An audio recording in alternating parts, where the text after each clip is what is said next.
After spending for my boyfriend $55,000, he betrayed me, so I destroyed his future.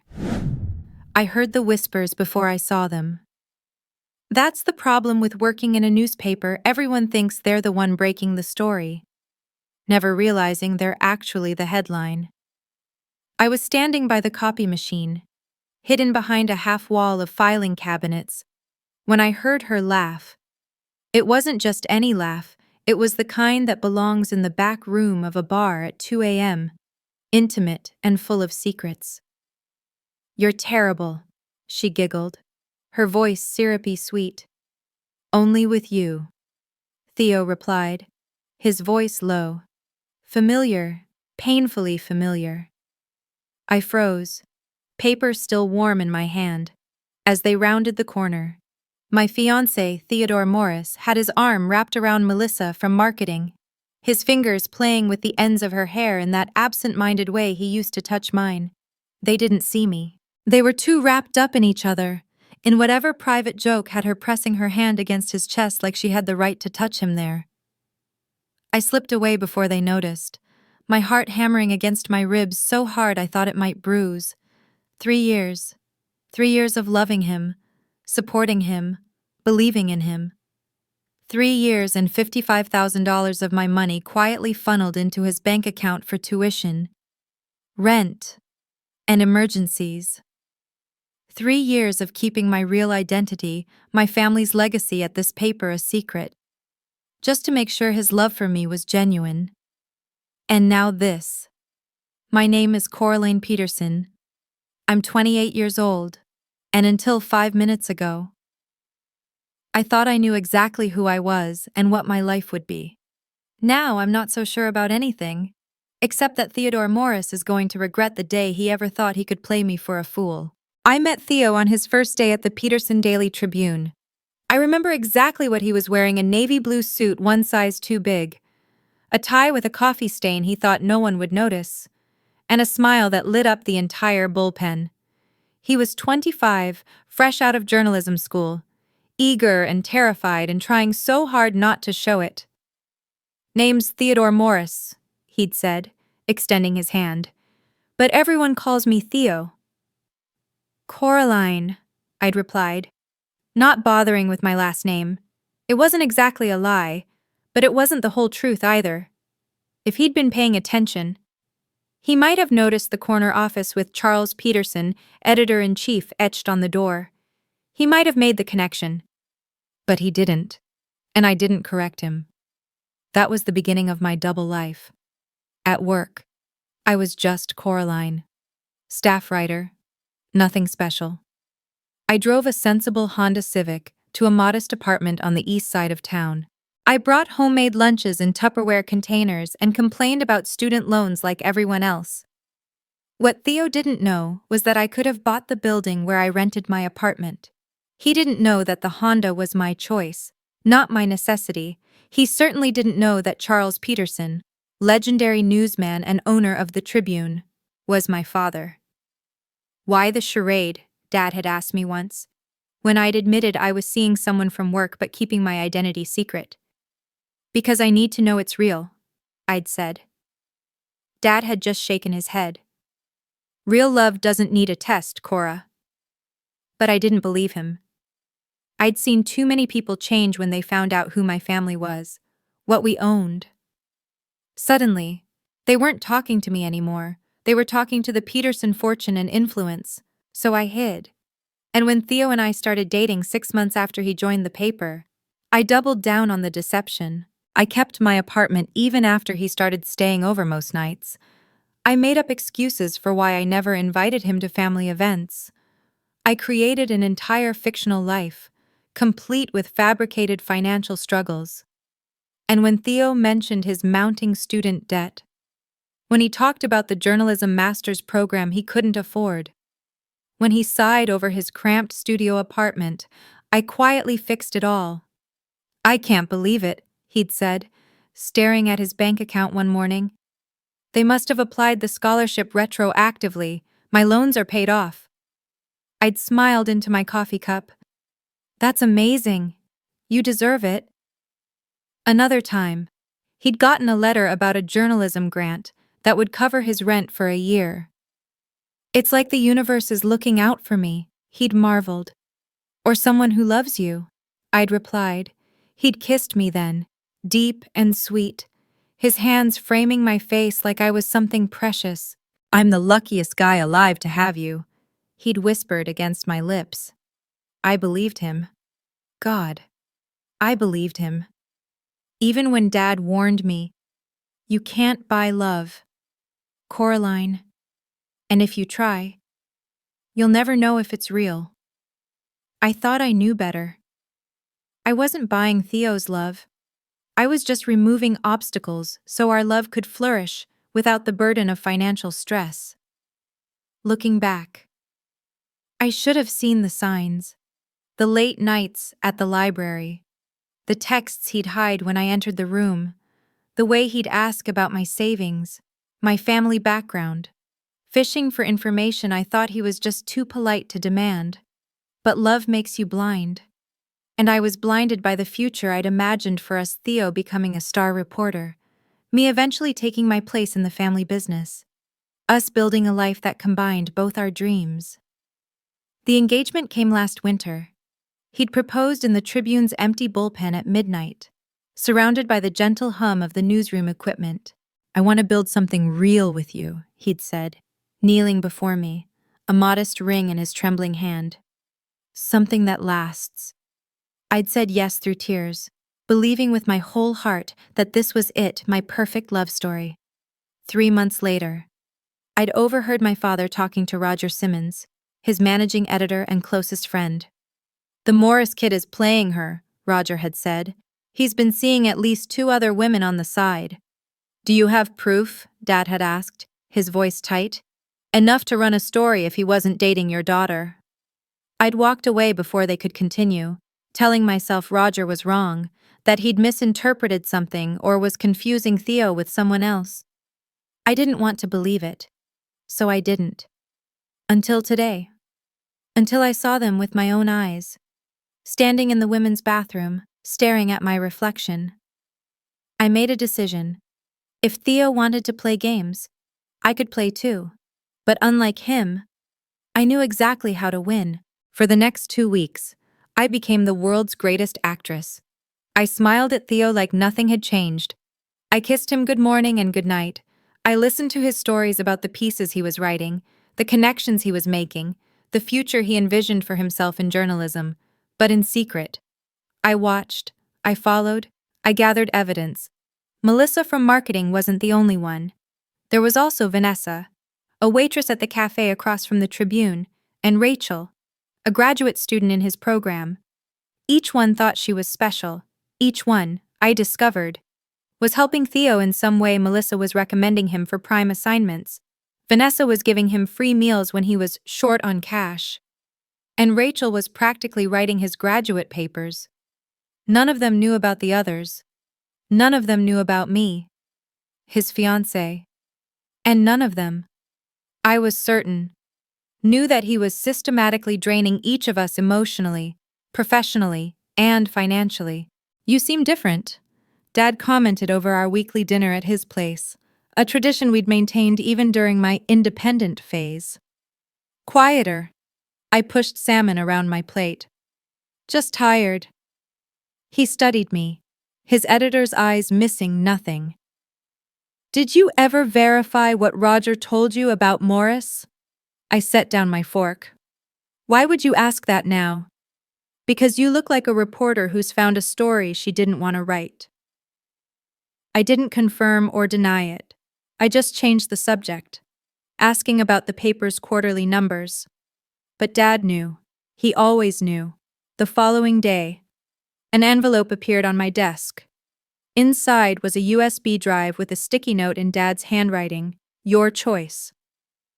That night, after Theo left for a study group, which I now knew was code for meeting Vanessa, I plugged in the drive. It contained folders of surveillance photos, text messages, bank records, a complete dossier on Theodore Morris's double life. No, his quadruple life. The photos showed Theo with various women, including ones I hadn't discovered yet. The bank records revealed how he'd been moving money around, creating a complex web of accounts that all ultimately led back to mine, the original source of his mysterious scholarships and grants. But the texts were what broke me. In messages to a friend, Theo had written, "Dating the boss's daughter is my ticket to the top. She has no idea I know who she is. Playing it long term might even have to marry her, but it'll be worth it for the Peterson byline." He knew. He had always known who I was. The tears came then, hot and bitter, not just for the betrayal, but for my own stupidity. Dad had been right. I'd tried to buy love, and all I'd purchased was an elaborate performance. I allowed myself exactly 1 hour to cry. Then I dried my eyes, pulled out my laptop, and began to plan. Theodore Morris thought he was playing chess, but I was about to flip the board. Graduation day. The sun shone bright over the university quad, where hundreds of chairs had been arranged in neat rows. Parents, siblings, partners all gathered to celebrate the master's program graduates. I sat in the third row, wearing a pale blue dress that Theo once said made my eyes look like the ocean. I smiled and waved when he walked across the stage to receive his diploma.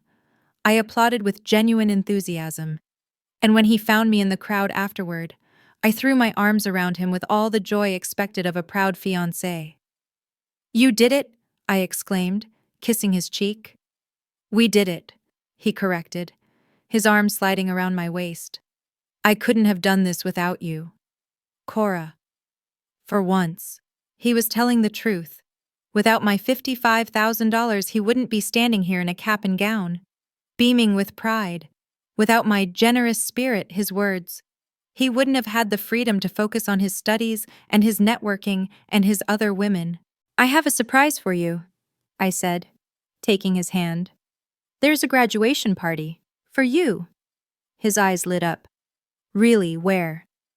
"At the Peterson estate," I replied, watching his face carefully. "Your future father-in-law insisted." A flicker of something panic-greed calculation crossed his features before his expression settled into pleased surprise. "Charles invited me to his home." "That's... wow." "He wants to make an announcement," I continued, leading him toward my car, not the Honda he was used to, but the Audi I'd kept hidden at Dad's garage. "About your future at the paper." Theo stopped walking. "Cora, you're driving a..." "Oh, this..." I laughed lightly. "Dad's loaner. My car's in the shop." He nodded, accepting the lie easily, too easily. "So what's this announcement?" he asked as we drove, his fingers drumming on his knee. "Did he give you any hints?" I kept my eyes on the road. "Something about a position opening up, a byline you might be interested in." I could practically hear the gears turning in his head, calculating the potential benefits, mapping out his accelerated career path now that his connection to the Peterson family was about to become official. "You know," he said, reaching over to squeeze my hand, "I've been thinking about moving the wedding up. Why wait, right?" I smiled. Why indeed? The Peterson estate sprawled over 5 acres, the main house rising like a modern castle at the end of a winding driveway lined with maple trees. Theo's eyes widened as we approached, taking in the manicured lawns, the Olympic-sized pool visible from the front, the 3-car garage where a Porsche and a vintage Jaguar were parked. "Your family is comfortable," he managed. I parked beside the Jaguar. "We get by." Inside, the house hummed with activity. Caterers moved through the spacious rooms, setting up food stations and drink dispensers. A string quartet warmed up in the corner of the great room, and scattered throughout were faces I recognized from the Tribune, along with members of my extended family and several prominent figures from the city's social and business circles. Dad appeared at the top of the sweeping staircase, resplendent in a tailored suit, his silver hair gleaming under the chandelier light. He descended with the practiced grace of a man used to commanding attention, his eyes finding mine in the crowd. "Coraline," he said, enfolding me in a warm embrace before turning to Theo with a cooler expression. "And Theodore, Congratulations on your graduation. Thank you, sir, Theo replied, extending his hand. It's an honor to be invited to your home. Dad shook his hand briefly. Yes. Well, my daughter insisted. His eyes met mine again, questioning. I gave him the smallest nod. Shall we begin? Dad asked, loud enough for nearby guests to hear. I believe we have an announcement to make. Theo straightened his tie, smiling broadly. He looked like a man about to receive the keys to the kingdom. Dad clinked a fork against his champagne glass, and the room gradually fell silent. Ladies and gentlemen, thank you for joining us today to celebrate Theodore Morris's graduation from his master's program. Polite applause rippled through the crowd. As many of you know, Dad continued, Theodore has been an intern at the Peterson Daily Tribune for 3 years now, and during that time, he has made quite an impression. A few knowing chuckles from the Tribune staff, who must have wondered why the boss was throwing a party for an intern. But what you may not know is that Theodore is also engaged to my daughter, Coraline. Gasps and murmurs. Many eyes turned to me in surprise. I'd kept our relationship quiet at work, and evidently, so had Theo. Today, I'd like to invite both Theodore and Coraline to join me up here for a special announcement regarding their future. Theo took my hand, squeezing it as we made our way to the front of the room. His palm was sweaty, his smile fixed. He thought this was it, his big break, courtesy of his strategic relationship with the boss's daughter. Dad placed a hand on each of our shoulders. Theodore, you've been part of the Tribune family for 3 years, and soon you'll be part of my actual family, so I think it's time we clarified your position. Theo nodded eagerly. I'm ready for any challenge, sir. Excellent. Because Coraline has something she'd like to share with everyone. Dad stepped back, and suddenly all eyes were on me, including Theo's, bright with anticipation. I took a deep breath, remembering the folder of evidence in my purse, the weeks of humiliation, the years of deception. And I smiled. Thank you all for coming, I began, my voice steady. As many of you know, I've worked at the Tribune for 5 years as a staff writer. What you might not know is that I've been working under my mother's maiden name to establish myself independently. I saw recognition dawn on several faces. The Peterson chin, the Peterson eyes once they knew to look. The resemblance was obvious. Theo and I met at the paper, and it was important to me that our relationship develop naturally, without the pressure of my family name. So I kept my identity quiet, perhaps too quiet. I turned to face him directly. Theo, would you say our relationship has been genuine, based on mutual respect and honesty? He nodded, though a flash of uncertainty crossed his face. Of course. Cora, I've always been completely honest with you. Really? I reached into my purse and pulled out my phone. So if I asked about Melissa from marketing, or Vanessa from the cafe, or Rachel from your graduate program, you'd still say you've been completely honest. The color drained from his face. What are you talking about? I clicked a button on my phone, and the large screen behind us, which I'd arranged to have installed earlier that day, flickered to life. On it appeared a split screen of text messages, Theo promising Melissa a weekend away. Theo telling Vanessa he'd never felt this way before. Theo asking Rachel for help with his thesis. The room went deathly quiet. Or maybe, I continued, swiping to the next screen, we should talk about these bank records showing how you've systematically manipulated multiple women for financial gain, including me. Now the room erupted in shocked whispers. Several people from the Tribune were typing furiously on their phones, no doubt live texting the drama to colleagues. Cora, I can explain, Theo stammered, reaching for my arm. I stepped back. I've already heard your explanation, I said, gesturing to the screen, which now showed his messages to his friend. Dating the boss's daughter is my ticket to the top, I quoted. She has no idea I know who she is. Theo's face contorted, a mixture of rage and panic. You set me up. This whole thing you've been investigating me. I laughed. the sound hollow even to my own ears. No, Theo, you set yourself up the moment you decided to play me for a fool. I turned to the stunned audience. For 3 years, I supported this man financially, emotionally, and professionally. I paid off his student loans. I covered his rent. I helped him network, all while he was cheating on me with multiple women and planning to use my family name to advance his career. Dad stepped forward. And that brings us to the announcement. Theodore, in light of these revelations, I'm afraid we will not be offering you the junior editor position we had discussed. In fact, as of this moment, your internship at the Peterson Daily Tribune is terminated. Theo's mouth opened and closed like a fish gasping for water. You can't do that. I have rights. Actually, Dad interrupted, your internship contract includes a morality clause. Defrauding multiple women, including my daughter, certainly qualifies as a breach of that clause. I slipped the engagement ring off my finger and held it out to Theo. I believe this belongs to you, though considering it was purchased with money I transferred to your account last April, I suppose it's technically mine. He didn't take it. He just stood there, frozen in his humiliation as every connection, every opportunity, every door that had begun to open crashed closed around him. You know what the worst part is, I said, dropping the ring into his jacket pocket. I really did love you. Everything else might have been a test, but that was real. Then I turned away from him, addressing the room with a calm I didn't entirely feel. Please enjoy the party. The bar is open, and there's plenty of food. Consider it a celebration of truth rather than a graduation. As I walked away, I heard Theo call after me, his voice cracking.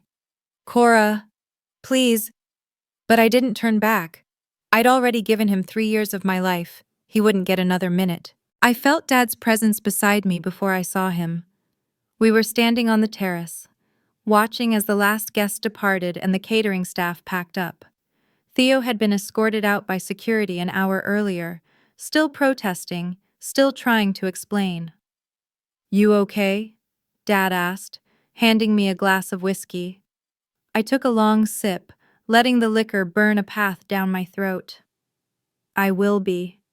That was quite a show you put on. I learned from the best, I replied, glancing at him. The Peterson flair for the dramatic. He chuckled, but his eyes remained serious. You didn't have to publicly humiliate him. We could have handled it privately. The way he was privately humiliating me for 3 years? I shook my head. He needed to understand the cost of using people. And did it help making him suffer? I considered the question, watching as the sun began its descent behind the trees.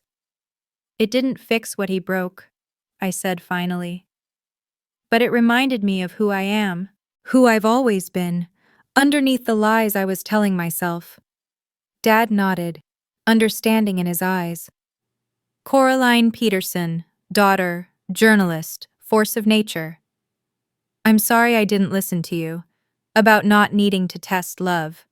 He wrapped an arm around my shoulders. Some lessons we have to learn the hard way. Lord knows I did. We stood in comfortable silence for a while, watching the sky turn from gold to pink to purple.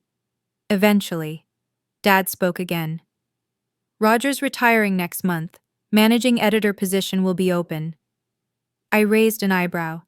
Are you offering me the job? I'm suggesting you apply for it, like everyone else. He gave me a pointed look. No special treatment, no nepotism, just your talent, your experience, and your name, your real name this time.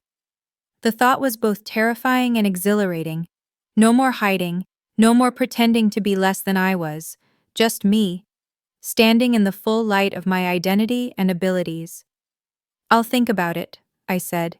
Dad smiled. That's my girl. 6 months later, I sat at my desk in the corner office across from Dad's. Not the managing editor position that had gone to Janine Williams, a veteran reporter with 20 years of experience but a newly created role, special investigations editor. My team was small but fierce.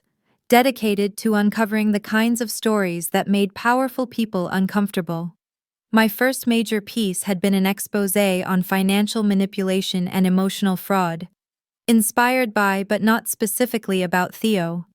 It had garnered national attention and sparked important conversations about modern relationships and the intersection of love and money. Theo had tried to contact me several times after the party. Emails, voice messages, even a handwritten letter delivered to the Tribune office. I'd read or listened to each one, then filed them away without responding. There was nothing left to say. I heard he'd moved to another state, unable to find work in journalism locally after word spread about what he'd done. I didn't wish him ill. But I didn't wish him particularly well either. He was just a chapter in my story now, not the whole book. As for the $55,000 I'd given him, I considered it tuition of a different kind. An expensive lesson in trust, boundaries, and self-respect. Dad stopped by my office at the end of the day, leaning against the doorframe. Heading out? I nodded, gathering my things. Dinner with Janine. We're discussing the pharmaceutical industry investigation. Sounds promising. He hesitated. I ran into Raymond Clark at the press club yesterday. He asked about you. I rolled my eyes. Raymond was the son of Dad's oldest friend, a corporate lawyer with a sharp mind and an even sharper wit. We'd known each other since childhood, but had never been particularly close. Let me guess he's recently divorced and looking to reconnect, Dad laughed. Actually, he mentioned seeing your byline on the national piece, said it was excellent work. Professional admiration, how thrilling. He also said you haven't changed a bit, still the girl who threw her drink in his face at his 16th birthday party when he tried to kiss you. That made me smile. He deserved it. He only wanted to kiss me because Jenny Williams had turned him down. Well, he's hosting a charity gala next month for the Journalism Scholarship Fund. Specifically asked if you'd be attending. I slung my bag over my shoulder. Maybe I will, but not because he asked. Of course not, Dad agreed, his eyes twinkling. Because you support the cause. Exactly. As I walked out of the building into the cool evening air, I felt something I hadn't experienced in a long time possibility. Not the desperate hope that had characterized my relationship with Theo, but a calm openness to whatever might come next. I was Coraline Peterson, daughter, journalist, survivor. I no longer needed to hide who I was or what I wanted. I no longer needed to buy affection or prove my worth. The truth, as any good reporter knows, always comes out eventually, and my truth was that I was enough, exactly as I was. No tests required. 2 years after the graduation party that changed everything, I found myself standing in line at a coffee shop 3 blocks from the Tribune office. I was scanning headlines on my phone, mentally drafting questions for an interview I had scheduled that afternoon with the mayor, when a familiar voice pulled me back to reality. Coraline. I looked up and there he was, Theodore Morris, looking both the same and utterly different. The designer suit was gone, replaced by a retail store button-down and khakis that had seen better days. His eyes still held that magnetic intensity, but the confidence behind them had dimmed. Theo, I acknowledged with a slight nod. I didn't know you were back in town. He shifted his weight from one foot to the other. Just visiting. I'm working for a small paper in Oregon now. Nothing fancy, but it's honest work. The irony of his words, honest work, wasn't lost on either of us. I saw your series on political corruption, he continued, his voice softer. It was brilliant. Pulitzer material. Thank you, I said, surprised by how little his praise meant to me now. Once, I would have glowed under his attention. Now, it was just words from a person I used to know. An awkward silence stretched between us until the barista called my name. I stepped forward to collect my drink. Cora, Theo said as I turned to leave. I'm sorry. For everything.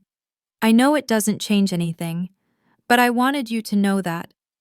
I studied his face, searching for the manipulation that had once been so carefully hidden beneath his charm. But all I saw was regret, genuine, uncomplicated regret. You're right, I said finally. It doesn't change anything, but I appreciate you saying it.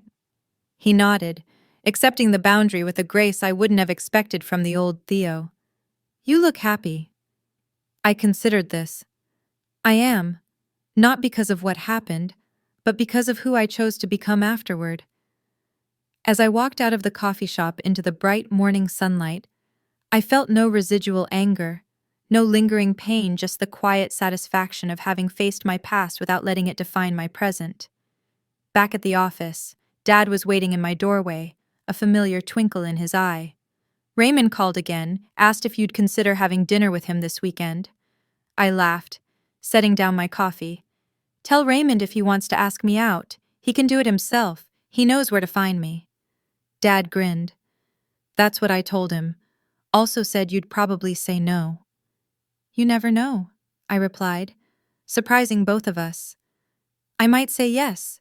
Later that evening, as I finished polishing my questions for the mayor, I caught my reflection in the darkened office window. The woman looking back at me wasn't the same one who had desperately tried to buy love 3 years ago. She was stronger, wiser, more certain of her worth. The Peterson byline that Theo had coveted so desperately was now mine by right, not just of birth, but of talent and hard work. The name that I had once hidden was now a source of pride, a banner I carried into every story, every investigation, every truth I uncovered. Some people spend their whole lives searching for validation from others, never realizing that the only approval that truly matters is their own. I had paid a high price for that lesson, $55,000 to be exact, but as any good investment advisor will tell you, the return was worth far more than the initial cost. My name is Coraline Peterson. I am a daughter, a journalist, and the author of my own story. And this time, I'm writing it in my own words, with no one else holding the pen.